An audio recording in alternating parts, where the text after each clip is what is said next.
नमस्कार दोस्तों, आज का टॉपिक है भारतीय इतिहास की प्रमुख संवत। संवत समय गणना का भारतीय मापदंड है। समय की गणना करने के लिए संवत का प्रयोग किया जाता है। भारतीय समाज में अनेक प्रचलित संवत हैं, जिनका मैं क्रम से बता रहा हूँ। विक्रम संवत, ईसवी संवत, शक संवत, गुप्त संवत और हिजरी संवत। तो इनके बारे में एक एक करके अपन पढ़ेंगे। इसमें विक्रम संवत। विक्रम संवत की शुरुआत 57 ईस्वी पूर्व से मानी जाती है। सबसे प्राचीन संवत है ये। 57 ईस्वी पूर्व में शुरू हो गई थी ये।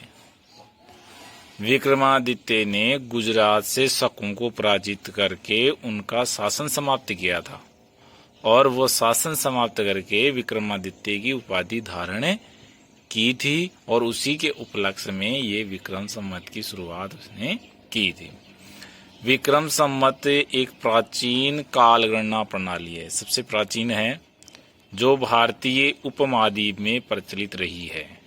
भारतीय उपमहाद्वीप में प्रचलित रही है। ये नेपाल का और भारत में कई जगहों का सांस्कृतिक एवं आधिकारिक पंचांग है। भारत में ये अनेकों राज्यों में प्रचलित पारंपरिक पंचांग है। नेपाल के सरकारी संवत के रूप में विक्रम संवत ही चला आ रहा है। नेपाल का जो सरकारी संवत है, जो राष्ट्रीय संवत है, वो कौन सा है? विक्रम संवत। तो ये हो गया विक्रम संवत। अब है ईसवी संवत। ईसवी संवत के प्रवर्तक ईसा मसीह को माना जाता है। जब ईसा मसीह का जन्म हुआ, उसी के साथ इस संवत की शुरुआत मानी जाती है। इस संवत के शुरू होने से पहले का समय ईसवी पूर्व में लिखा जाता है और इसके बाद का जो समय है वो ईसवी में लिखा जाता है। ये ध्यान रखना है। ईसवी संवत की जब शुरुआत हुई, उससे पहले का जो हम समय लिखेंगे वो ईसवी पूर्व में लिखेंगे और इसके बाद का जो समय लिखेंगे वो ईसवी में लिखेंगे। ईसवी पूर्व का जो समय लिखते हैं उसमें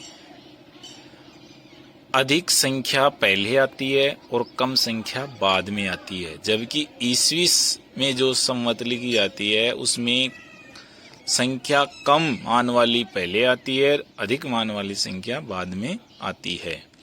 जैसे 500 ईस्वी पूर्व से 200 ईस्वी पूर्व, ऐसे लिखा जाएगा इसको।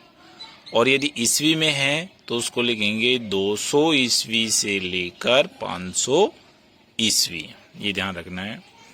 अब है शक संवत। शक संवत भारत का राष्ट्रीय कैलेंडर है। शक संवत है वो भारत का राष्ट्रीय कैलेंडर है। राष्ट्रीय यदि संवत है भारत की तो वो कौन सी है? शक संवत। इस संवत का प्रारंभ 78 ईस्वी पूर्व में 78 ईस्वी में हुआ था। ईस्वी पूर्व गलत है यहाँ पे, 78 ईस्वी में हुआ था, ये गलती से हो गया। इस संवत का आरंभ कुषाण राजा कनिष्क महान ने अपने राज्यारोहण को उत्सव के रूप में मनाने और उस तिथि को यादगार बनाने के लिए किया था। बाहर से जो जातियां आई थी उनमें एक कुषाण राजवंश था। उस कुषाण राजवंश का जो राजा था, महान राजा कनिष्क, उसका जब राज्यारोहण हुआ था तो उस राज्यारोहण की तिथि से ही इस संवत की शुरुआत की गई थी। ये जो शक संवत है ये ईसवी संवत और विक्रम संवत दोनों का मिला जुला रूप है। इसमें जो महीने के नाम लिए गए हैं वो विक्रम संवत से लिए गए हैं और जो तिथि और तारीखें ली गई हैं वो ईसवी संवत से ली गई हैं। तो शक संवत दोनों का मिला जुला रूप है और इसकी शुरुआत 78 ईस्वी में हुई थी। 78 ईस्वी में हुई थी। अब गुप्त संवत। गुप्त संवत की शुरुआत चंद्रगुप्त प्रथम के द्वारा 319-320 ईस्वी में की गई थी। 319-320 ईस्वी में की गई थी। तो गुप्त संवत की शुरुआत किसने की? चंद्रगुप्त प्रथम ने। कब की? 319-320 ईस्वी में। उसके बाद है हिजरी संवत। हिजरी संवत शुक्रवार का दिन था। 16 जुलाई 622 को हिजरी संवत आरंभ हुई थी, क्योंकि उसी दिन हजरत मोहम्मद साहब मक्का के पुरोहितों व सत्ताधारी वर्गों के दबावों के कारण मक्का छोड़कर मदीना की ओर पलायन कर गए थे। पहले उनका जो रहने का था वो मक्का में रहते थे, और उसके बाद में जब उनके ऊपर अत्याचार हुए तो उन्होंने मक्का छोड़ के मदीना चले गए। इसको हिजरत कहते हैं। जब मक्का छोड़कर मदीना गए तो उसको कहते हैं हिजरत, और जो सम्मत की शुरुआत की गई उसको कहते हैं हिजरी सम्मत। खलीफा उमर की आज्ञा से प्रारंभ हिजरी सम्मत में 12 चंद्रमास होते हैं। ये किसकी आज्ञा से शुरू हुई थी? खलीफा उमर की आज्ञा से।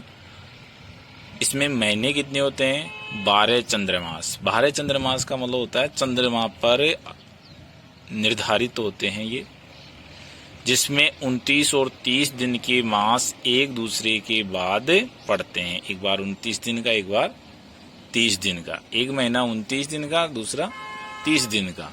तो इस प्रकार मिलाकर पूरे वर्ष में 12 जो चंद्रमास हुए उसमें मिलाकर 354 दिन हो गए, और फलतः ये सौर संवत के वर्ष से 11 दिन छोटा हो जाता है। वैसे अपन मानते हैं 365 दिन का एक वर्ष मानते हैं। 365 से ही 1/4 होता है, लेकिन वैसे 365 माने अपन तो कितने दिन कम रह गए? 11 दिन कम रह गए। तो जो हिजरी सम्मत का जो वर्ष होता है वो 354 दिन का होता है, और जो सौर सम्मत का जो वर्ष होता है वो 365 दिन का होता है। इसलिए दोनों में अंतर कितना हो गया? 11 दिन का। अब है ईसवी सम्मत को अन्य सम्मत में परिवर्तित करना। जो कैलेंडर काम में लेते हैं, जो तारीखें काम में लेते हैं, वो ईसवी सम्मत की होती है।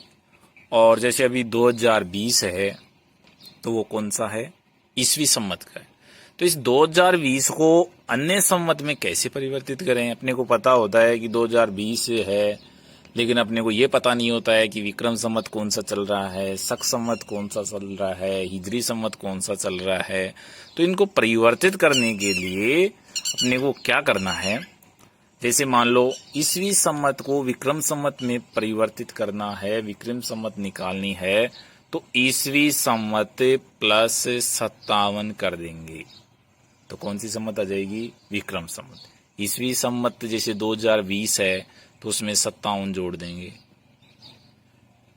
शक सम्मत निकालने के लिए ईसवी सम्मत में से माइनस कर देंगे 78। कितना माइनस कर देंगे? 78। यदि गुप्त सम्मत निकालनी है तो ईसवी सम्मत में से 319 या 320 माइनस कर देंगे, घटा देंगे।